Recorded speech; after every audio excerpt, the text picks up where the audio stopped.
you see. Hey now, what's the buzz? Welcome to TechSculpTics, Owen Healy. So I'll begin the introduction for our guest today. Owen Healy is your go-to guy when it comes to tech tree employment.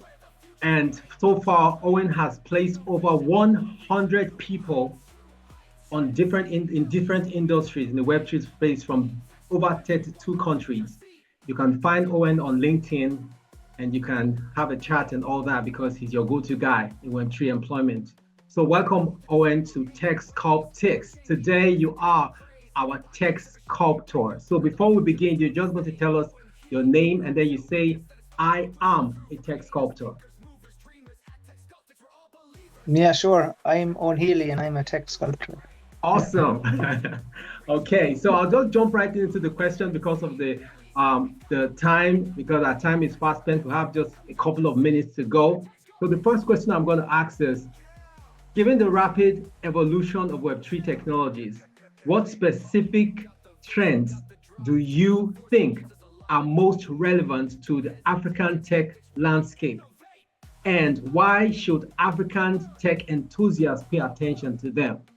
Because Web3 is evolving, it's very fast, and so many things are happening. So what specifically do you think? Because Africans have a role to play because recently, the crypto space is vast in Africa with this trend of crypto getting into Telegram, the tapping game and all that. So many people now are aware of cryptocurrencies. So what trends do you think the African tech enthusiasts should pay attention to and why?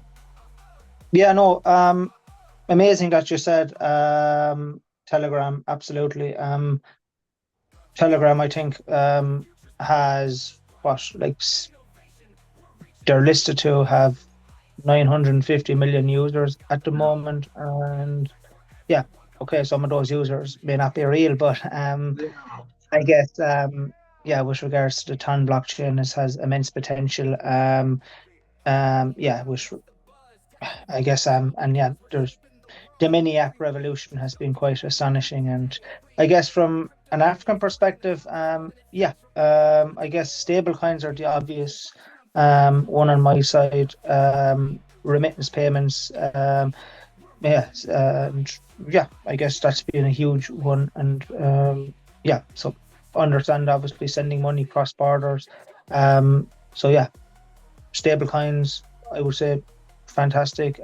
But from a labor perspective, I guess it's the nature of the industry that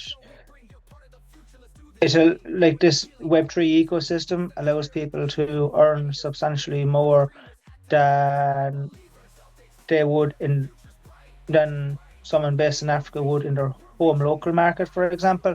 So I've been very fortunate enough to hire some people from Nigeria in particular, Rust developers mainly, and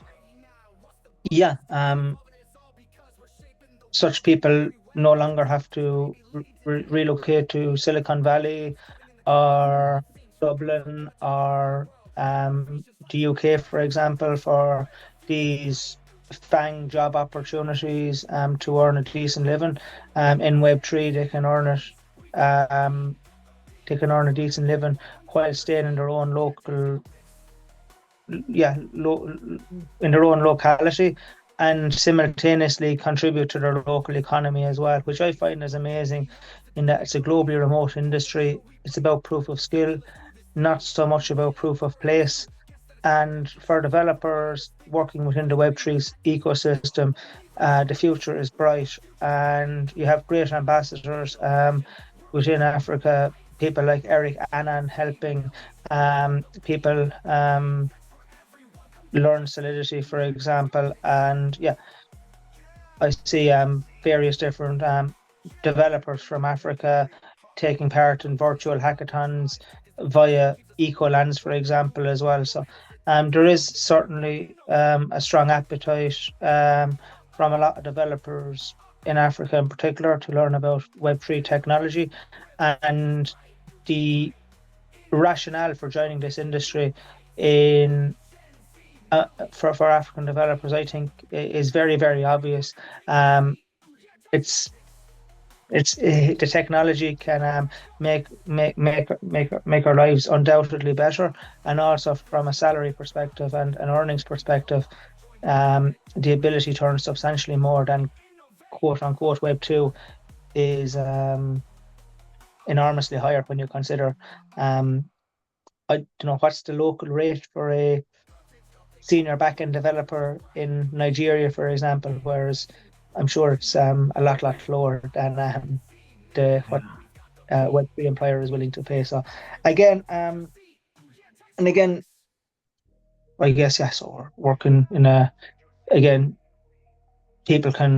it's a remote first industry, and people can establish themselves via their personal branding efforts as well, so they can further stand out. So it's a great industry to be in, very passionate about it, and the fact that this industry is really doing a lot to democratize labor markets is something that really motivates me. And been very successful hiring out of Nigeria in particular over the last couple of years. Again, I've noticed some very good Rust talent in particular in Nigeria. So Oh, awesome. That's great to know that. I want to do like a follow-up question to that. Now, like what tools and platforms within the Web3 ecosystem are currently making the biggest impact in Africa? And how can the developers and the tech entrepreneurs in Africa leverage on these tools? Yeah, so again, it's I would say utilize multiple platforms to your own benefit. Personal branding is absolutely huge in this Web3 industry in particular. It's still a relatively small, close-knit industry.